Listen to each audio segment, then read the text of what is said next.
Здравствуйте. Чем могу быть полезен? Вы вчера сказали, что починили машину. Конечно, починили. У нас очень серьезная организация. Вы что? Все делаем четко. Наша организация, даже реклама есть в ТикТоке. Маркетолог есть. Вы что? Лучше бы вы машины чинили. У меня опять под задним колесом что-то стучит. Серьезно? Без проблем.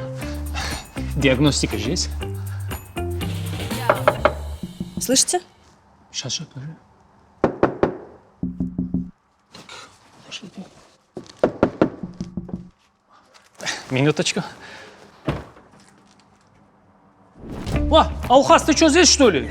Я тебе сколько раз говорю, не спею в клиентских машинах. Целый день его ищем. Все, пожалуйста. Больше никакого стука не будет. Точно? Точно. Вы тоже там нашему начальству не стучите, хорошо, насчет этого? Спасибо, до свидания.